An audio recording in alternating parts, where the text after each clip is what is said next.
we enter the next stage. Around this is really short, begins around 3000 BC to around 2900 BC. So it's around 100 years. And in this early dynastic period, the basic principles underlying ancient Egyptian kingdom were created. It all begins with the first dynasty, and the founder of the Egyptian kingdom was Aha, or Menes. Both, he has two names. He made the capital city Memphis. He also invented the papyrus, so this paper where the Egyptians wrote on. And he added the name Neptuname to the king's names. What does Neptuname mean? Neptuname is a mix of two names. Wadjet, which is the goddess of Lower Egypt, and Nekbet, which is the goddess of Upper Egypt. And he also, of Upper Egypt. So what does this show? This shows that King Menes wanted to make the Egyptian kingdom a united kingdom of Upper Egypt and Lower Egypt. Egypt was, the entity of Egypt was Lower plus Upper Egypt. And therefore, to show this unification, he added Neptuname, the mix of the goddesses of those kings, and he even made an own crown for that. This is called the Pshent. I think from the movies, many know it.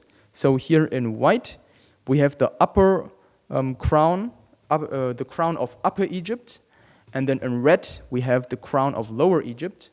And when the kings went to officials, or the king went outside into public, he always wore these two crowns that you can see here in the left. So we see, this is also a central principle of the existence of Egypt, that the Egyptian kingdom is always a double crown, consisting of two parts, Upper and Lower Egypt. And then in these pre-dynastic and this early dynastic period, also the society formed. So we will see that it was a really centralistic state. Everything, the crown was the king, and everything had a hierarchic order, and was everybody had something to do. So at the top of the society, we have the king. The king is of divine ancestry, so the king is a god. And because he was legitimated by the gods to be the Egyptian king, he had to rule Egypt, and there's this principle of Maat. Maat is the goddess of order, of justice, and then what the Egyptians believed was that the Egyptian gods made the king to the king of Egypt so that he could keep up Maat.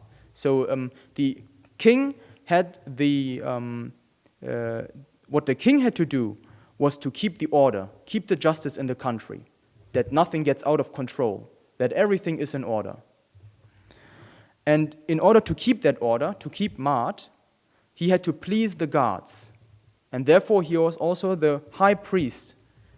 Of course, there was a separate high priest, but the high priest who had the last word of all, he was the king, who stood, because the priest, he could bring the offerings, but as a god, the king stood directly before the Egyptian gods.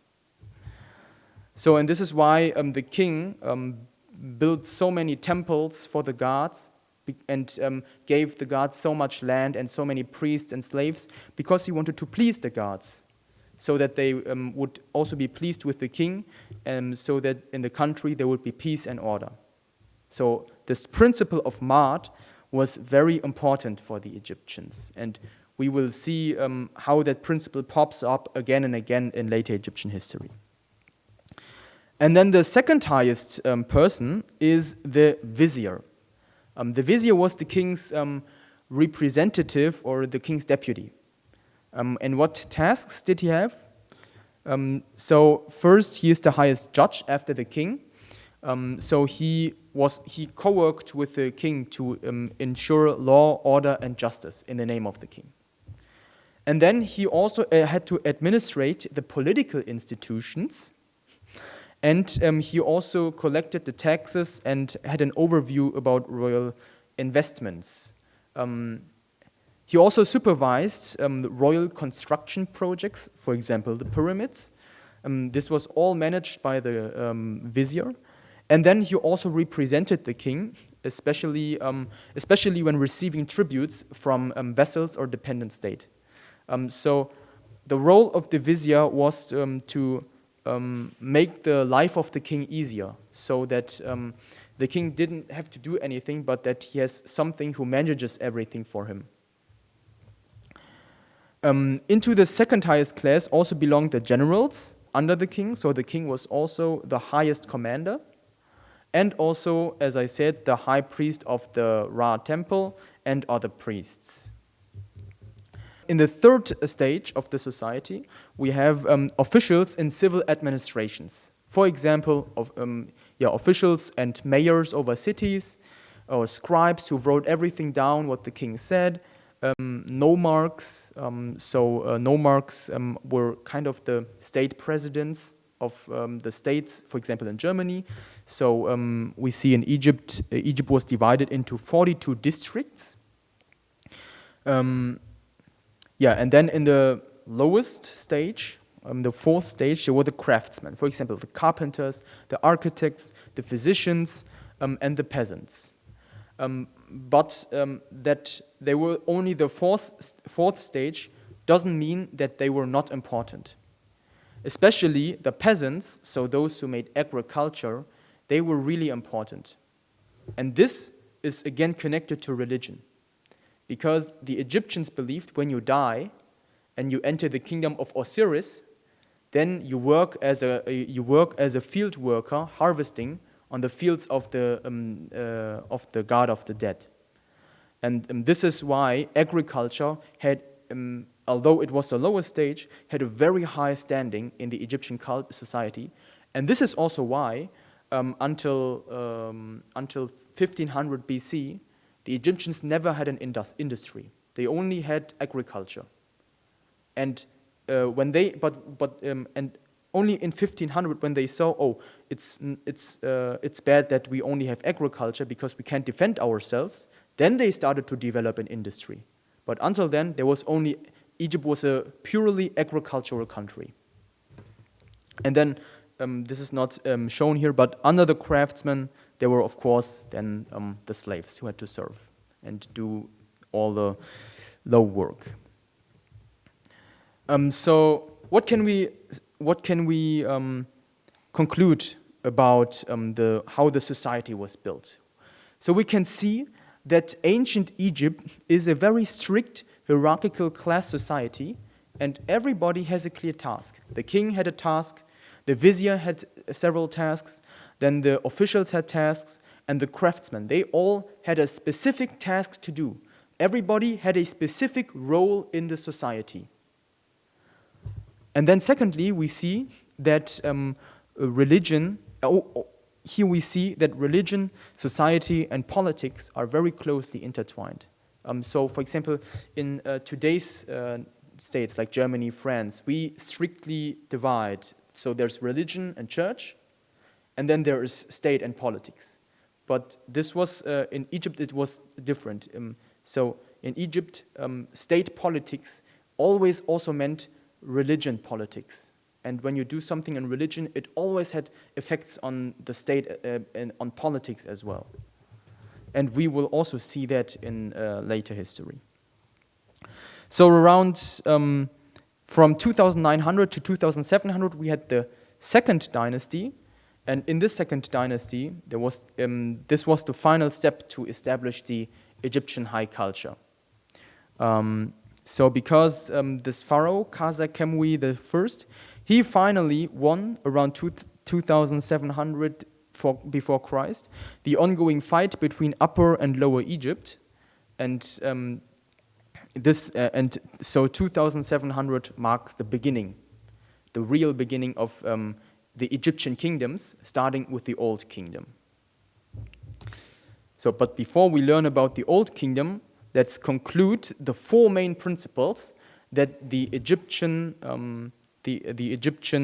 society and the Egyptian state was based on. So this is a really important slide. So the first principle is that Egypt was a sacred god kingdom with a godlike king. This godlike king has absolute rule, so he controls all the resources of his country. The whole country belongs to him. And he is also the first intercessor for his people to their gods, because he's a god and directly stands before God and rules over the human people. And secondly, the yearly Nile flooding, which provides a very profitable and fruitful harvest every year, which was really foundational and essential for an Egyptian high culture to develop. And the third principle was that the Egyptians had one common religion and also one common mortuary cult, which connected all the people in Egypt who lived there, who made them kind of one state and one people. So this religion and this mortuary cult was the source of them feeling Egyptian, feeling being together. And then fourth, one common universal language, the hieroglyphs, which were the holy symbols for the gods and which represented Egypt. And when we look at these four principles, we will see later when at least one or two of these principles, when they were not there anymore, then Egypt's existence was at danger. So the existence of these four principles was essential for Egypt to continue existing. Without these principles, Egypt's existence was at stake.